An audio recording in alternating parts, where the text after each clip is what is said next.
Hello and welcome to a new series of videos as part of the Bunny and Teddy video diaries, where I will be looking through all the major bands and artists in our CD collection, and with each of these I'll be giving a short history about them. I'll be reviewing all the albums that we've got in our collection and selecting some of our favourite songs off the albums.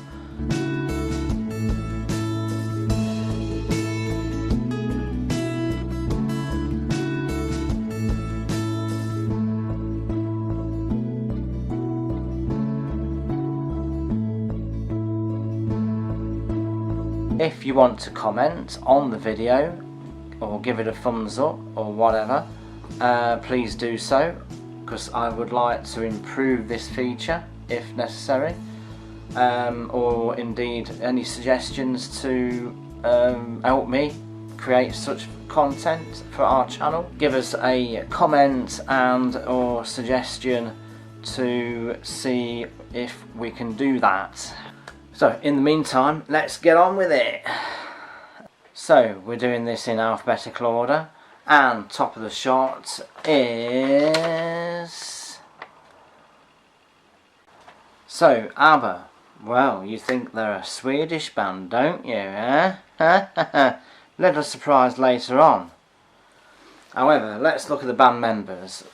Well, we all know them, but let's go deeper into them, shall we? Benny, his birthday is next Wednesday as we speak. This is the 11th of December today, so next Wednesday it's his birthday, and he was born in Stockholm, Sweden, so he is Swedish through and through. He became a member of a popular rock group band called the Hepstars. Google it.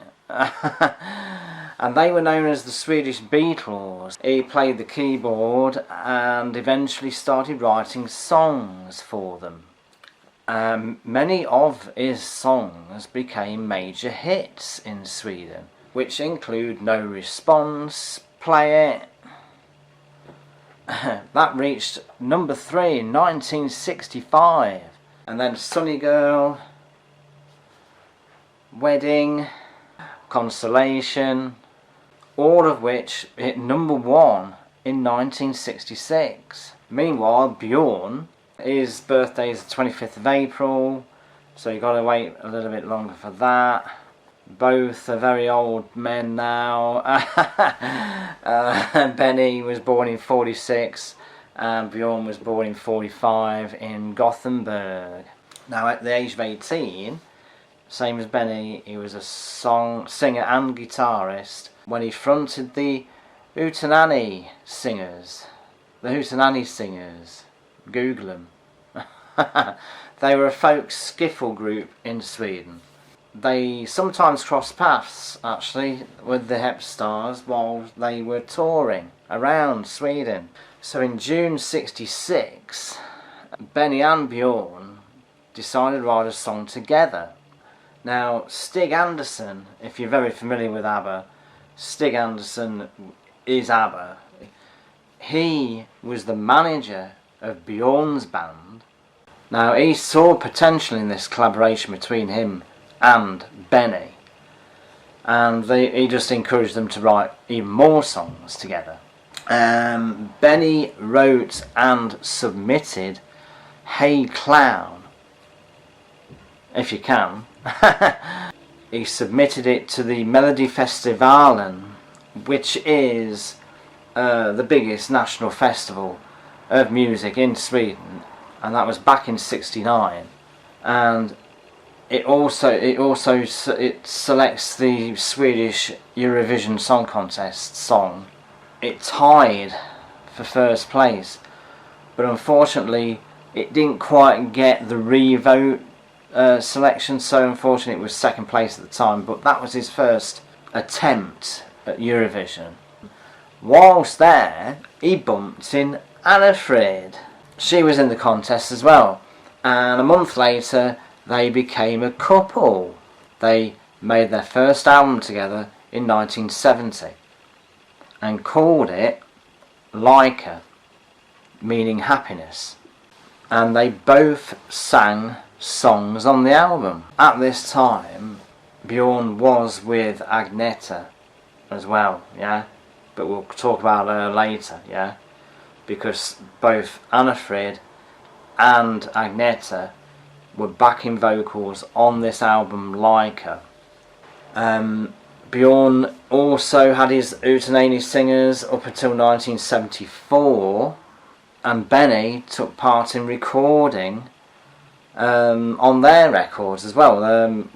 Well, helped producing their records, should I say, as well. Now let's talk about Agneta. She has a birthday in April as well, 5th of April. She was born in 1950. Now she sang with a local dance band headed by Bernd Engart. Now he sent a demo recording of the band to Carl Gerhard Lundqvist. The demo featured a song written and sung by Agneta, which translates to "I was so in love." He was so impressed, Lundqvist, who got the demo tape, he arranged her to come to Stockholm to record 2 songs of her own, and this led her, at the age of 18, having a #1 record in Sweden with that song, basically, that she wrote. And it sold 80,000 copies. Ka-ching! She released 4 solo albums between 1968 and 1971, and she had quite a lot of success in the Swedish charts. Now, during a TV special in May '69, she met Bjorn, and they married 6th of July '71. So between '67 and '75, she got 5 studio albums out, which were highly successful. Great stuff, yeah? Now on to Annefrid. This is where it all breaks down as being a Swedish band. Because Annefrid was born 15th November '45. She was born in Bjornkarsen, which is in Norway. So it's not a Swedish band, is it? She was basically performing from the age of 13 in various dance bands, and she worked mainly in a jazz thing, cabaret style sort of thing. She formed her own band, the Annefrid 4. That was in the then in the middle of '67, she won a national talent competition, and the first prize was a recording contract with EMI in Stockholm, and she got to perform live on TV. However, she wasn't very successful. She didn't get any big accolade like Agneta. It was when Benny got involved in '71 that she had her first #1, and that's called My Own Town, and that was written by Benny, and it also featured all the other 3 as backing vocals. Now, she'd met Benny for the first time in '69 at that Melody Festival and thing, yeah? A few weeks later, they met again on a concert tour thing going on in southern Sweden, and they became a couple back then. In September '69, Benny produced single Peter Pan, and that song was written by Benny and Bjorn. And in March '71, Benny went on to produce her first studio album, Frida. She also played shows in Stockholm between '69 and 1973.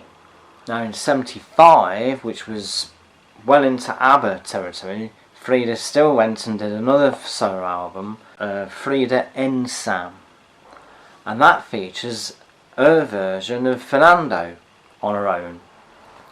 and that was a hit in Sweden before the English version came out.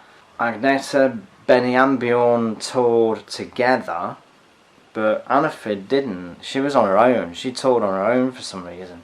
Recording sessions brought them back together, basically, as a foursome, and they become more closer during that summer. Stig Anderson, remember him? Yeah?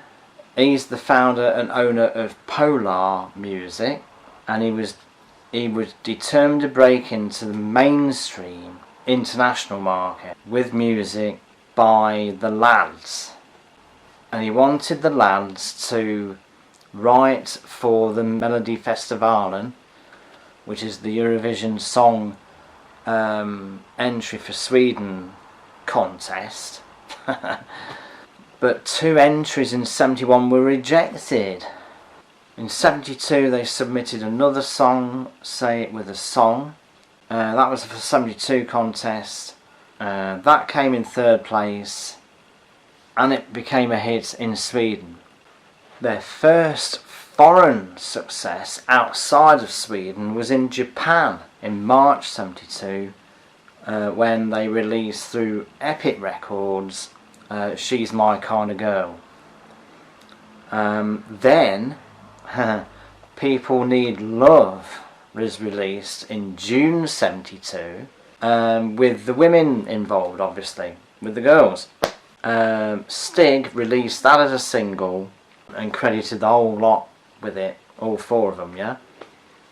And that basically convinced them to record him more, and it was a hit in the US as well.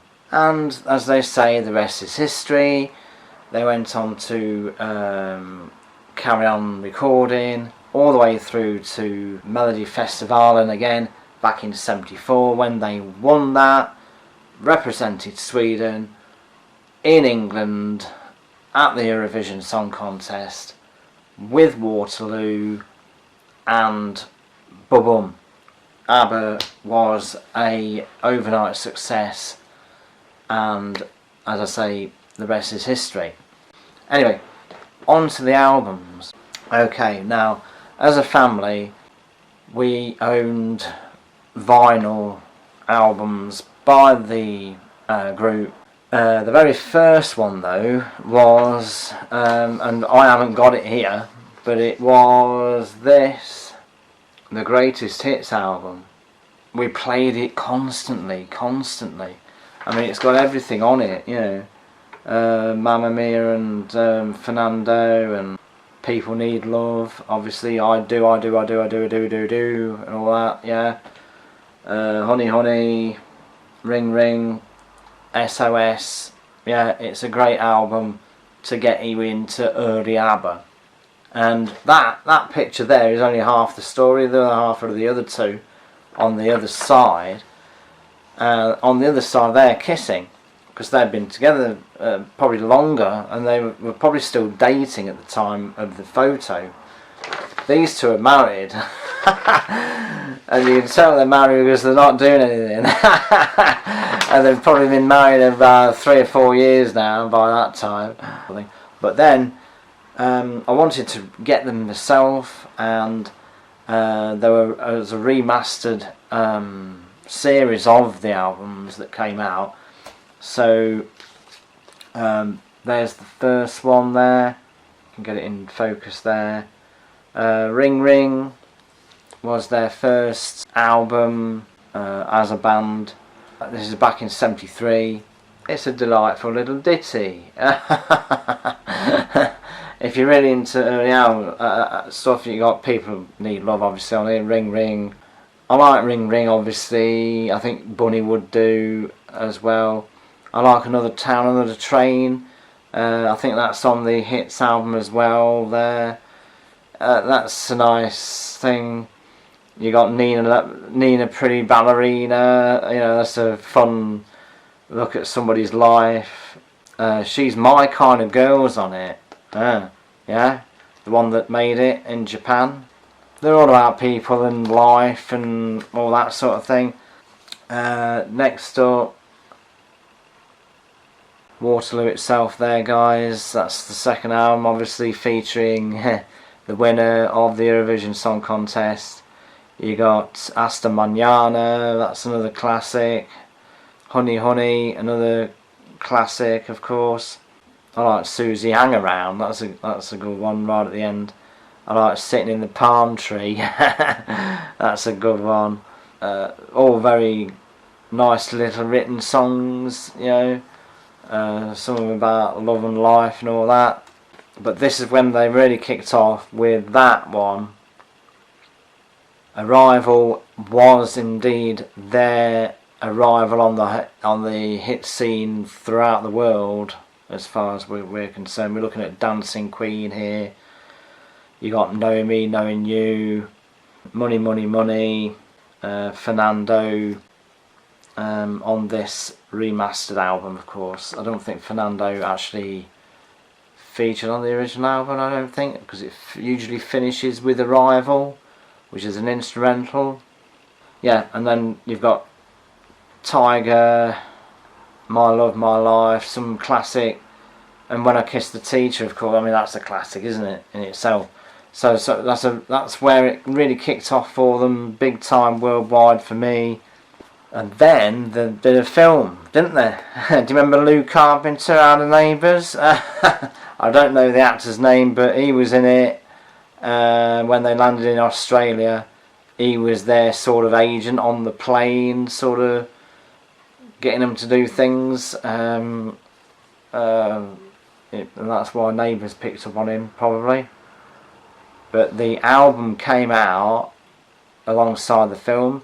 I was really bitterly disappointed with the film we're on at the beginning, because it begins with the plane landing in Australia, I think, and All in Your Soul starts, yeah, but you only get the intro, the song. But you've got, I mean, Eagles kicks off the album, yeah.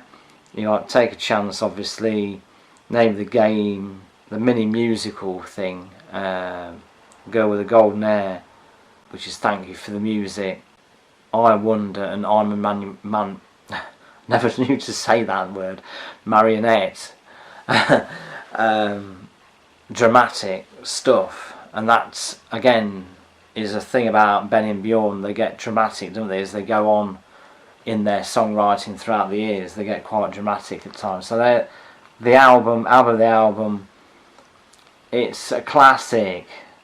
Next up, Voulez-Vous, great stuff again, you know. I mean, Voulez-Vous itself, what a dance track that were. Does Your Mother Know and Chiquitita. But on this, of course, you've got things that weren't album singles. You've got on this remastered thing, you've got Summer Night City and Love Light, yeah. They're not on the actual album, yeah. But on this remaster, we got them all. Got all the other stuff on it.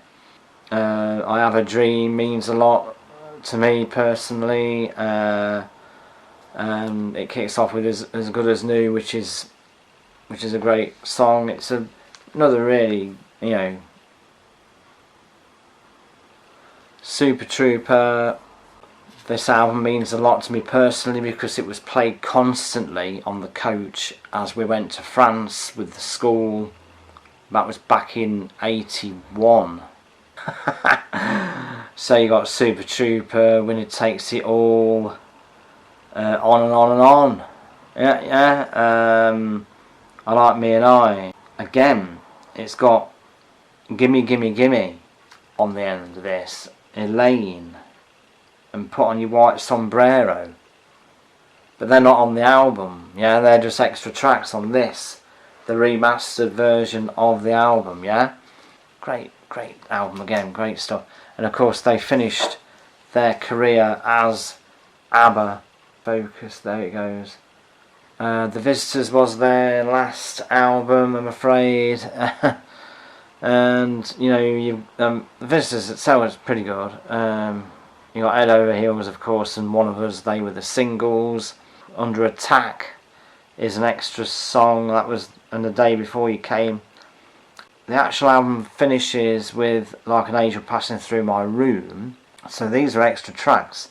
Should I Laugh or Cry, The Day Before You Came, Under Attack, and You Owe Me One.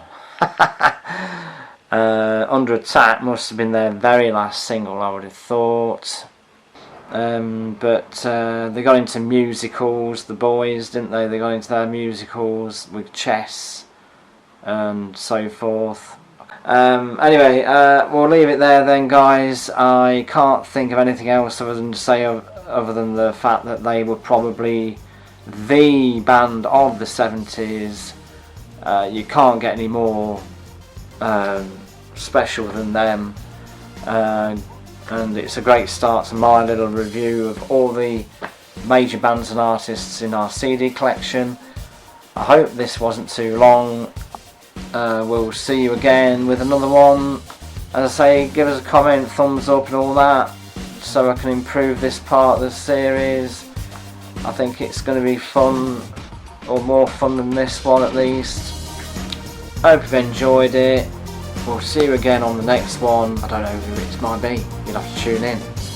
Bye.